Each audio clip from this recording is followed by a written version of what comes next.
Assembly में आज container की सियासत करने की कोशिश की गई। हुकूमत सिर्फ मसाइल पैदा कर रही है। तर्जुमान सिंध हुकूमत मुर्तजा वहाब कहते हैं जून में गैस लोड शेडिंग है, दिसंबर में क्या होगा? ये इलेक्टेड नहीं सिलेक्टेड हैं। अवामी मसाइल से कोई सरोकार नहीं। असम्बली में चारपाई लाना शर्मनाक और काबिल मुज़म्मत है।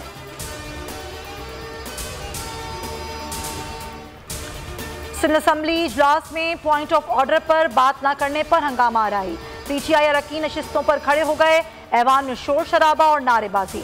राबिस्तान खान चारपाई लेकर ऐवान में आ गए। सिक्योरिटी वालों ने रोकने की कोशिश की। स्पीकर ने रूलिंग दी। असम्बली की बेहुरमती करने वालों के खिलाफ एक्शन होगा।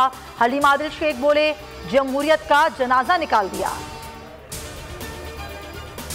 सिंध में सीएनजी फिर लंबी छुट्टियों पर चली गई। एक हफ्ते बाद कल खुलने वाले स्टेशन अब 10 दिन बाद 9 जुलाई को खुलेंगे।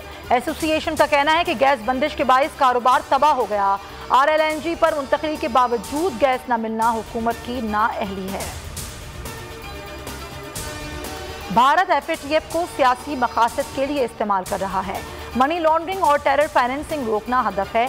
वज़ीर ख़ारजा शाह महमूद कुरैशी कहते हैं अफगान अवाम ने मुस्तक़बिल का फैसला खुद करना है।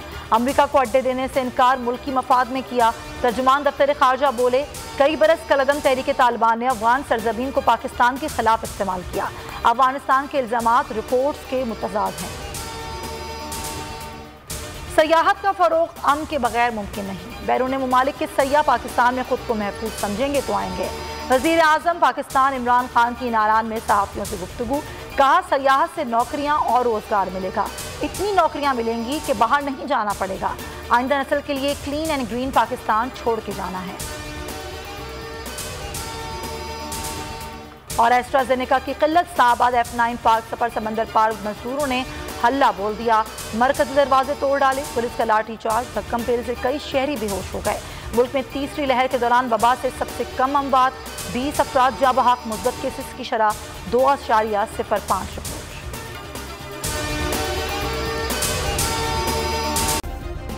सब्सक्राइब करें और बेल दबाएं ताकि कोई खबर रह न जाए।